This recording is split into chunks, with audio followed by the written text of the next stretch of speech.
നമസ്തേ. കഥകളി സാഗരത്തിലേക്ക് സ്വാഗതം. നമ്മളിപ്പോൾ വടക്കൻ പാട്ടിലെ കഥകളിലൂടെ ഇങ്ങനെ പോയിക്കൊണ്ടിരിക്കുകയാണ്. തച്ചോളി ഉദയനൻ്റെ വീരകഥകൾ എത്രയാണ് ഞാൻ പറഞ്ഞത്, ഇനിയും എത്രയോ പറയാൻ കിടക്കുന്നു. ഇന്ന് ഞാൻ ഉദയനൻ്റെ ഒരു വീരകഥ എന്ന് പറഞ്ഞുകൂടാ, എന്നാൽ വീരകഥയല്ലേ. അതായത് പണ്ട് ഉദയനൻ്റെ ആ മനസ്സിൻ്റെ നന്മ അതെന്താണെന്ന് വെച്ചാൽ, ഈ കരിമല കോരൻ എന്ന് പറയുന്ന ഒരു യോദ്ധാവ്, അത് പണ്ട് കാലത്ത് ജാതി വ്യവസ്ഥയൊക്കെ നിന്നിരുന്നൊരു കാലഘട്ടമായിരുന്നല്ലോ. അപ്പോൾ കരിമല എന്ന് പറയുന്ന ഒരു ചെറിയ രാജ്യത്തിൻ്റെ രാജാവ് തന്നെയാണ് ഈ കരിമലക്കോരൻ. പക്ഷേ അദ്ദേഹത്തിന് ഒരു ദിവസം അവിചാരിതമായിട്ട് ഒരു പെൺകുട്ടിയെ കണ്ടു. ആ പെൺകുട്ടി എവിടെയാണെന്ന് ചോദിച്ചാൽ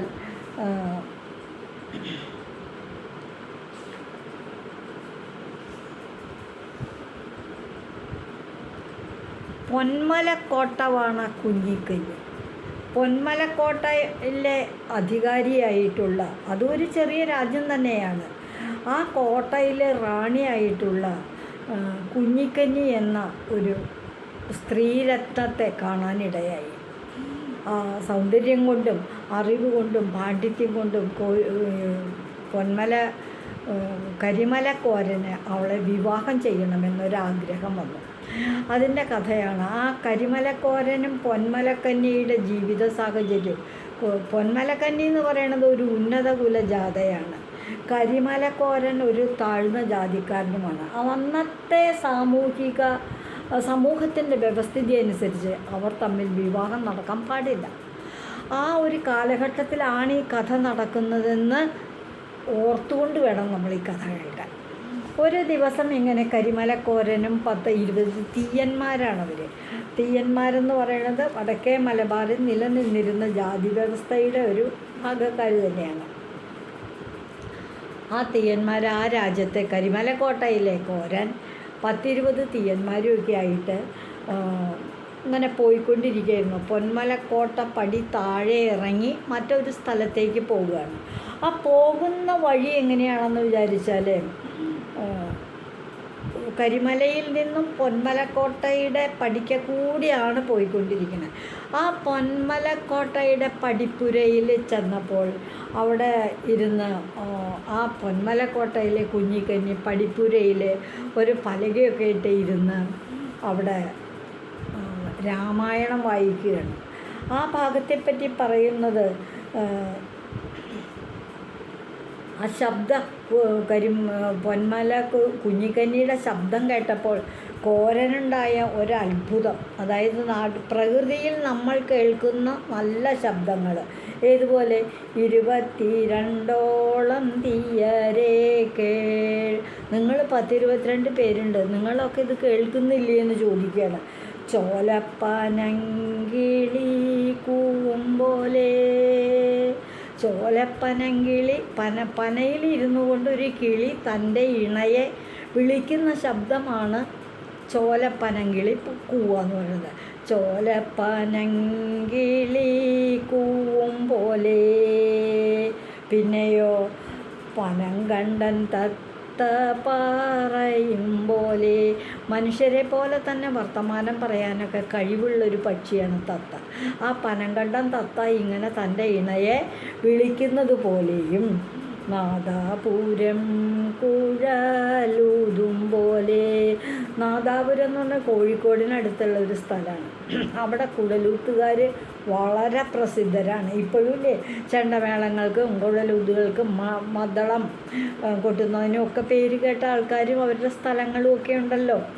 എന്നതുപോലെ നാദാപുരത്തെ കുഴൽ ഊതുന്ന ശബ്ദം പോലെ നാട്ടുകുഴല വിളിക്കും പോലെ.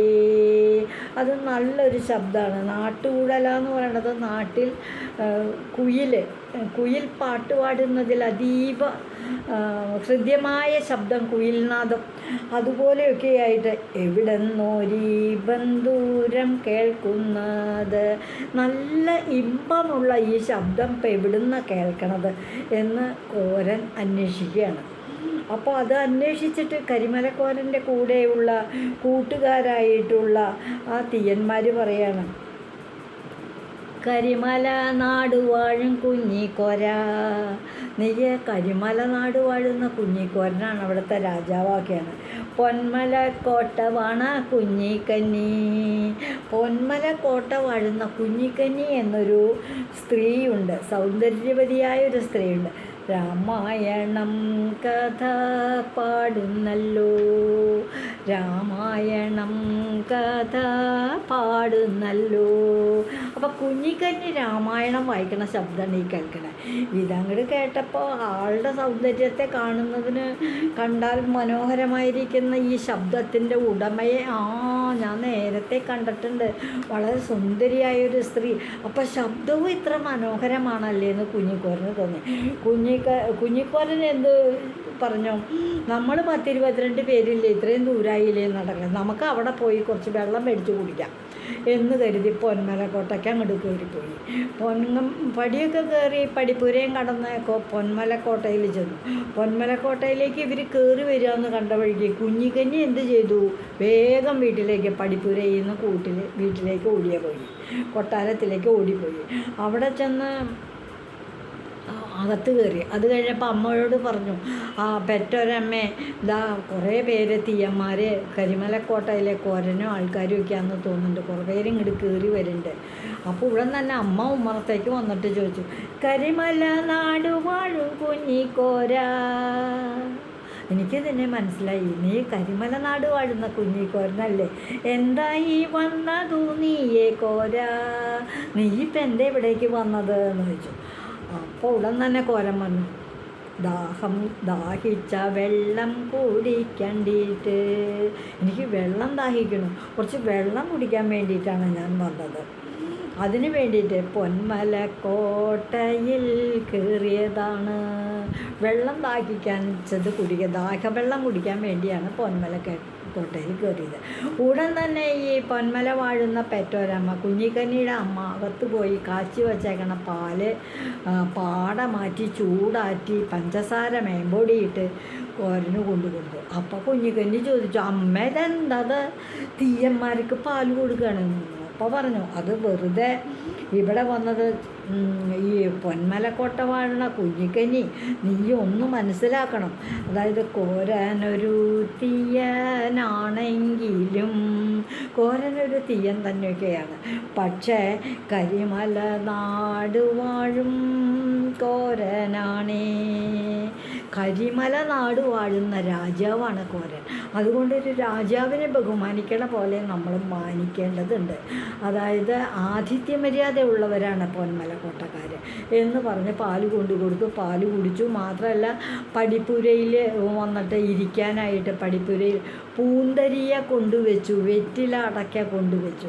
പൂന്തരിയ എന്ന് പറഞ്ഞാൽ പുല്ലുപായ വിരിച്ചു, ഇരിക്കൂ കോരാന്ന് പറഞ്ഞ് സൽക്കരിച്ചു. വെറ്റില കൊണ്ടുവന്ന് വെച്ചു, അടയ്ക്ക കൊണ്ടുവന്ന് വെച്ചു. ഉടൻ തന്നെ തീയന്മാരും ഒക്കെ കോരനൊക്കെ പാല് കുടിച്ചു, വെറ്റില എടുത്തു, മുറുക്കി എല്ലാം കഴിഞ്ഞു. അത് കഴിഞ്ഞപ്പോൾ കുഞ്ഞിക്കന്നിയുടെ അമ്മയോട് കരിമലക്കോരൻ വളരെ മര്യാദയായിട്ടാണ് ചോദിച്ചത്. എന്താ ചോദിച്ചത്? പൊന്മലക്കോട്ട വാണ പെറ്റോരമ്മേ. ഈ പൊന്മലക്കോട്ടയിലെ അമ്മയാണല്ലോ, അമ്മേ പൊന്മലക്കോട്ട വാണ കുഞ്ഞിക്കന്നിയെ, അവിടുത്തെ മകളായ ആ കുഞ്ഞിക്കന്നിക്ക് എണ്ണതേ പാനാരും ആരെങ്കിലും തന്നെ എണ്ണ തേപ്പാനാരാൻ വന്നിട്ടുണ്ടോ?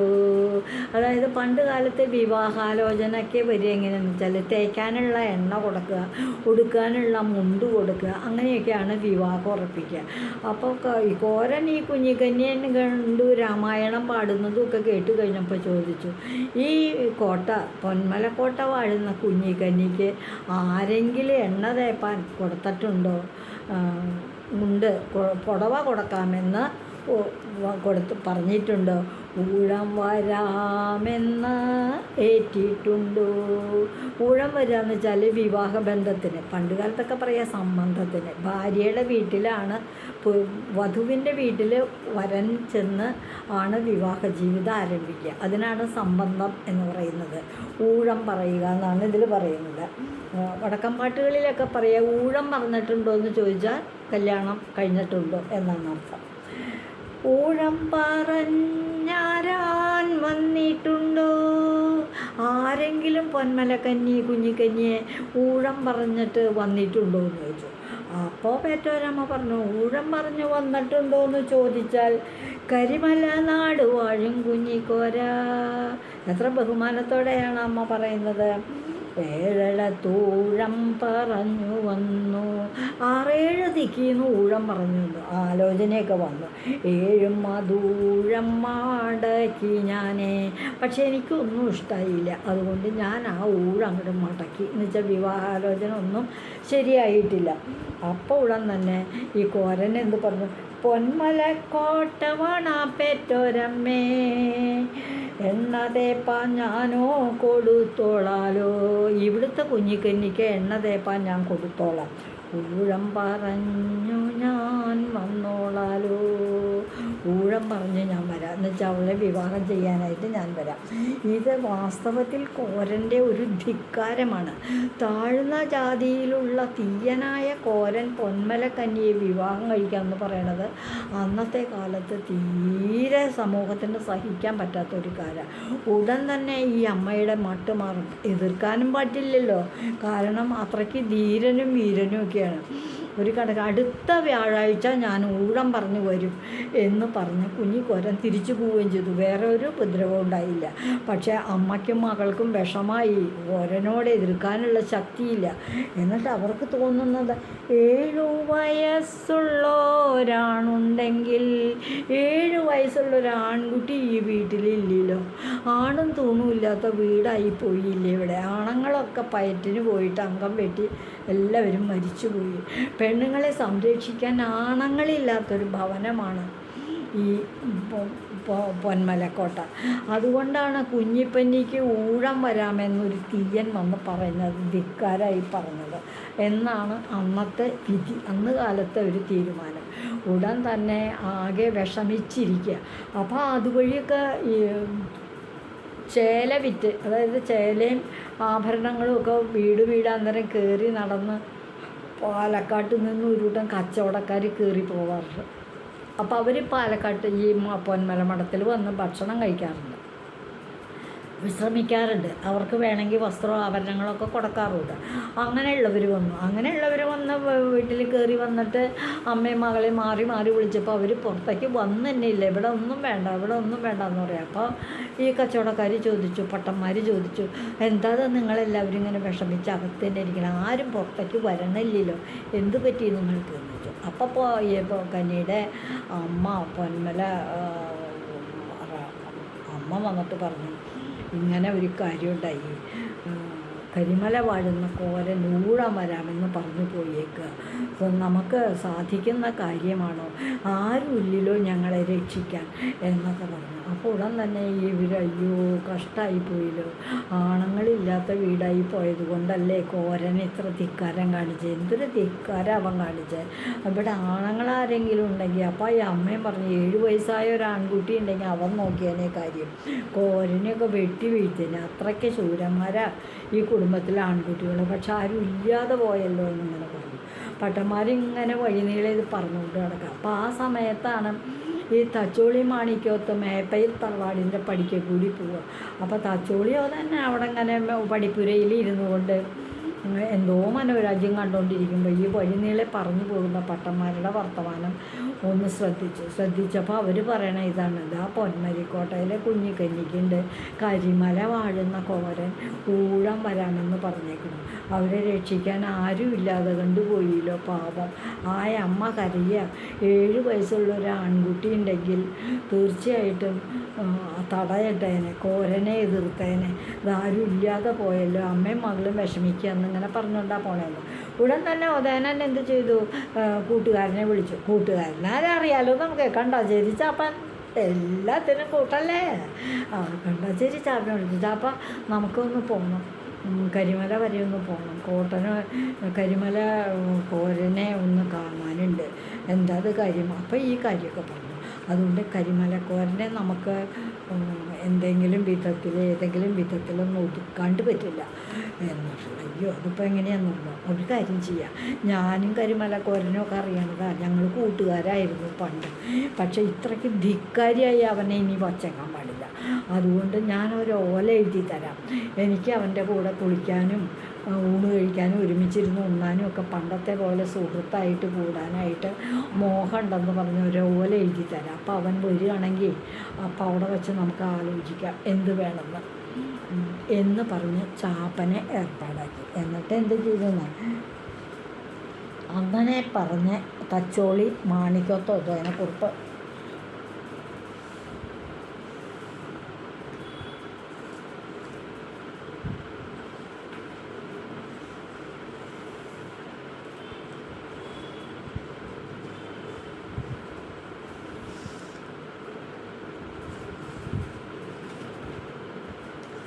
ആ എഴുത്ത് കിട്ടിയ ഉടനെ എഴുത്തും കൊണ്ട് ആര് പോകും, അതായിരുന്നു ഒരു സംശയം. അത് ഞാൻ തന്നെ പോവാന്ന് തോന്നുന്നു. ചാപ്പൻ അങ്ങനെ നേരെ ഉദയനക്കുറുപ്പിൻ്റെ എഴുത്ത് ക്ഷണം, ഇപ്പോൾ ഒരു സൗഹൃദം പുതുക്കാനുള്ള ഒരു ക്ഷണവും കൊണ്ട് കരിമല ചെന്നു. കരിമലക്കോരനെഴുത്ത് മേടിച്ചു നോക്കി. അപ്പം കാര്യം പറഞ്ഞു, തന്നോട് ചെല്ലാൻ പറഞ്ഞേക്കാണ് തച്ചോളി മാണിക്കോത്ത്. ഇന്ന് മാണിക്കോത്ത് വീട്ടിലല്ല, മറ്റു പുറമെ അവർക്ക് രണ്ടുപേർക്കും സന്ധിക്കാവുന്ന ഒരു സ്ഥലം പറഞ്ഞിട്ടുണ്ട്. ആ സ്ഥലത്തേക്ക് അവിടെ ചെന്ന് കുളിച്ച് ഊണ് കഴിച്ച് വർത്തമാനം പറഞ്ഞിരുന്ന് തിരിച്ച് പോവുകയും ചെയ്യാം. അങ്ങനെ ചെന്ന് എഴുത്ത് കിട്ടിയപ്പോൾ കോരൻ സമ്മതിച്ചു. ശരി ഞാൻ വരാം, എനിക്ക് വിരോധമൊന്നുമില്ല. അങ്ങനെ ഈ കോരൻ ചെന്നു. ചാപ്പൻ്റെ ഇടപെടൽ കൂടെ ചാപ്പൻ്റെ കൂടെ തന്നെ കരിമലക്കോരനും വന്നു. തച്ചോളി ഉദയനനും അവർ സംഗമിക്കാനുള്ള സ്ഥലത്ത് ചെന്നു. അവിടെ ചെന്നു അങ്ങനെ വർത്തമാനം പറഞ്ഞു. രണ്ടുപേരും കൂടി എണ്ണയൊക്കെ തേച്ചു. തെക്കേ കടവിൽ കോരനും കുളിക്കാനിറങ്ങി, വടക്കേ കടവിൽ ഉദയനക്കുറുപ്പും കുളിക്കാനിറങ്ങി. അപ്പോൾ രണ്ട് കടവായിട്ട് തിരിച്ചിട്ടുണ്ടെങ്കിലും വെള്ളത്തിൻ്റെ അടിയിൽ കൂടെ അങ്ങോട്ടും ഇങ്ങോട്ടും ഒക്കെ പോവുകയൊക്കെ ചെയ്യാം. അങ്ങനെ ഇരിക്കുമ്പോൾ തെക്കേ കടവിൽ ഈ രണ്ടുപേരും ഇങ്ങനെ ചാടി കുളിക്കുകയാണ്. ചാപ്പനും കോരനും കൂടി ഇവിടെ ചാടുന്നു, ഉദയനൻ അപ്പുറത്ത് ചാടുന്നു. അങ്ങനെ രണ്ടുപേരും കൂടി ചാടി മുങ്ങി വെള്ളത്തിലേക്ക് അങ്ങോട്ട് ചാടി ഊഴിയിട്ട് നോക്കുന്ന കുളിച്ചുകൊണ്ടിരിക്കുമ്പോൾ ഉദയനൻ എന്ത് ചെയ്തു, ഈ കരിമലക്കോരൻ ചാടി വീഴുന്നതിൻ്റെ അവിടെ തൻ്റെ വാളങ്ങ് മലർത്തി വെച്ചെന്ന് പറഞ്ഞാൽ ചാടി വരണ വഴിക്ക് ഇങ്ങനെ വാള വെച്ചു. അടി കൂടെ മുങ്ങിപ്പോയിട്ട് വാള വെച്ചപ്പോൾ വാളിൻ്റെ മുകളിലേക്ക് കരിമലക്കോരൻ അങ്ങോട്ട് ചാടി വീണു. അയാളുടെ കഴുത്തങ്ങോട്ട് വേറെ അറ്റുപോയി. കോളം മുഴുവൻ ചോര കലങ്ങി. എന്തിനു പറയണു, കരിമലക്കോരൻ തൻ്റെ ധിക്കാരം. അന്ന് കാലത്ത് അതൊരു ധിക്കാര. തീയനായ കരിമലക്കോരൻ പൊന്മല വാഴുന്ന കുഞ്ഞിക്കഞ്ഞിക്ക് ഊഴം വരാമെന്ന് പറയുക, കല്യാണം കഴിക്കാമെന്ന് പറയാമെന്നാണ് അർത്ഥം. അത് മഹാധിക്കാരായിട്ടുള്ള കാര്യമാണ്. അങ്ങനെ ആണും തൂണും ഇല്ലാത്ത ഒരു ഭവനത്തെ, ഒരു ഉന്നത കുലജാതയായ കുഞ്ഞിക്കഞ്ഞിയെ ഉദയനൻ കരിമല കോരൻ്റെ ആക്രമണത്തിൽ നിന്ന് ബലമായിട്ട് വിവാഹം ചെയ്യണ ഒരു കാലമാണ്. ശക്തി തന്നെ, കരുത്ത് തന്നെ, ഊക്കുള്ളവനുണ്ട് ഊണ് എന്ന് പറഞ്ഞു തന്നെ സ്ഥിതി. അങ്ങനെയുള്ളൊരു കാലഘട്ടമായിരുന്നു. ഉദയനൻ അവരെ രക്ഷിച്ചൊരു കഥയാണ് ഇന്നത്തെ കഥ, ഉദയനനും കരിമലക്കോരനും. ഈ കഥയുടെ പേര് ഉദയനനും കരിമലക്കോരനും. പൂമലക്കോട്ടയിലെ അമ്മയ്ക്കും മകൾക്കും ഉദയനൻ്റെ സേവനം വളരെ സന്തോഷമായി. അവർ വലിയൊരു ആപത്തിൽ നിന്നല്ലേ രക്ഷിച്ച്. പിന്നീടുള്ള കാലത്ത് കോട്ടയിലെ കുഞ്ഞിക്കഞ്ഞിക്ക് സമർത്ഥനായ മറ്റൊരാൾ വന്ന് ഭർത്താവാകുകയും കുടുംബമായിട്ട് കോട്ട പാലിച്ച് സംരക്ഷിക്കുകയൊക്കെ ചെയ്തു. അന്ന് തൊട്ട് ഉദയനനുമായിട്ട് വളരെ സൗഹൃദവുമായിരുന്നു. മണിക്കോത്ത് വീടും കരിമലക്കോട്ട അല്ല പൂമലക്കോട്ടയും തമ്മിൽ.